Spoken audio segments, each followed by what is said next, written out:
Un parcours modulaire où les passants sont invités à découvrir l'arrière-scène d'un studio d'enregistrement d'une performance musicale. En ce moment, ils sont en train de chercher à développer de nouveaux partenaires de diffusion pour l'espace public. Mesdames et messieurs, bonne présentation, à vous la scène.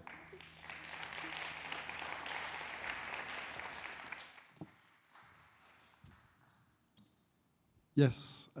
Bonsoir. Je ne sais plus, je ne vois plus la fenêtre dehors. Bonsoir tout le monde, je m'appelle Manu. Je vais commencer par remercier Culture Montérégie de nous avoir invités. C'est vraiment le fun d'être sur scène et présenté parmi une brochette de projets super intéressants comme ça. La raison pour laquelle je suis ici, c'est pour vous présenter une installation immersive pour espace public. Avant d'embarquer, il fallait quand même la page d'intro. Hein. Donc, avant d'embarquer, je voulais vous glisser quelques mots sur Troublemakers. Donc, Troublemakers, on est un studio de création qui privilégie des expériences immersives qui sont guidées par le son. Donc, souvent, c'est du mapping, souvent, c'est la scénographie. Donc, nous, le premier principe, c'est sonore, et ensuite, on construit autour de ce principe-là. Donc, dans ce cas-ci, c'est un principe musical. Et je trouvais que l'hexaphone, c'était une bonne présentation qui encapsulait ce désir-là qu'on a chez Troublemakers. Donc, pendant que je fais jouer la vidéo, on m'a dit pèse 2 fois. Yes. L'hexaphone, donc, c'est une installation immersive pour place publique, pour espace public. Avant de procéder à l'installation, on a enregistré en studio 3 bands. Et on s'est assuré de vraiment enregistrer la performance de chacun des musiciens et de les filmer séparément. Une fois qu'on intègre ça dans les modules de l'hexaphone, c'est 5 modules qui sont disposés en cercle dans un espace public. Puis, on invite l'usager simplement à se promener. Donc, c'est une expérience déambulatoire. Puis, s'il s'arrête devant le premier module, puis qu'il commence à voir des images de batteurs, il va entendre la batterie. Et quand je dis des images, là, on oublie le cadrage télévision. Nous, on est allé un peu plus expressionniste, impressionniste. Donc, des fois, on va voir que la baguette qui se déplace sur les cymbales. Des fois, on va voir les écouteurs qui, défaut d'un autre terme, groove au son de la musique. S'il se déplace sur le module suivant, là, il va entendre la bass, puis il va voir des images du bassiste. Donc, les doigts qui se promènent sur le manche de la musique, mais tout en synchro avec la batterie. Et ainsi de suite, clavier, guitare, chanteur, ainsi de suite. Donc, c'est 5 modules. Ce qui devient intéressant, c'est quand on se promène au centre de l'installation, tout d'un coup, on est dans une espèce de bulle immersive de 5 canaux, des channels, comme on dit dans le monde de l'audio, donc 5 canaux de la pièce. Puis c'est une façon inusitée d'entendre une musique à laquelle on n'est pas habitué. Nous, généralement, on écoute une version stéréo en radio, c'est un left-right, c'est dans nos écouteurs, Spotify, c'est toujours un speaker droite et gauche. Puis nous, on a décidé de laisser l'interactivité à l'usager. S'il y a un solo de clavier dans le module du clavier, s'il se rapproche de ce module-là, le mix dynamique a changé, l'interactivité a changé parce qu'il est plus près et il va entendre davantage le mix du clavier.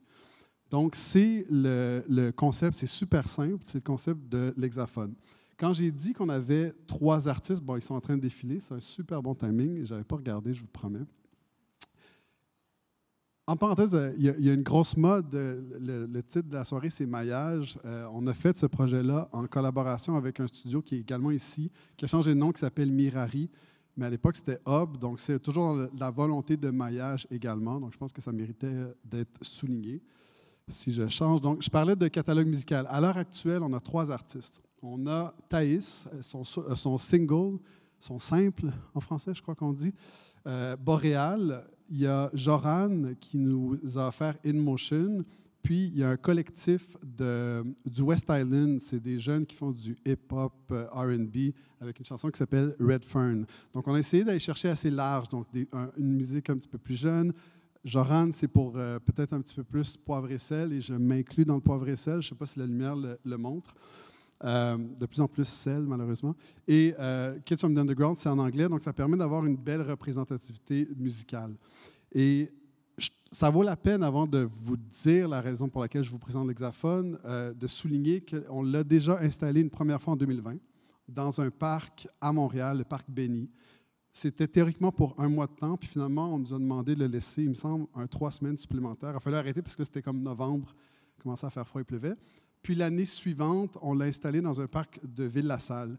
Puis à chaque fois, on s'est amusé à se promener quand il y avait du monde, un peu incognito, sans nécessairement souligner qu'on était troublemakers, pour recueillir un petit peu d'informations, parce que ça nous aide à comprendre l'impact de notre installation. Puis je pensais vous souligner certains des points. Donc, une des choses qu'on a souvent entendues, c'est que c'était une façon ludique de découvrir des nouveaux artistes dans un contexte qui n'est pas justement le fameux left-right de nos écouteurs. Puis il y a beaucoup de personnes qui nous ont dit, moi par après, 58 secondes, moi par après, je suis allé sur Spotify pour en entendre plus de cet artiste-là. À cet effet-là, on pensait rajouter un code peut-être QR entre chaque performance pour carrément tomber dans le Spotify de l'artiste. Comme ça, c'est un autre maillage supplémentaire. Il y a beaucoup de parents de jeunes enfants qui nous ont dit que c'était une façon de déconstruire. Il y avait une valeur éducative quant à la déconstruction d'une pièce. Quand tu entends de la musique, tu te rends compte qu'il y a une section rythmique, qu'il y a une section de basse qui est souvent liée au rythme, tu as une section plus musicale, etc., etc. J'espère ne plus jamais avoir parlé de ça, mais effectivement, c'était une expérience non tactile. On ne le sait pas, on va voir s'il y a d'autres vagues.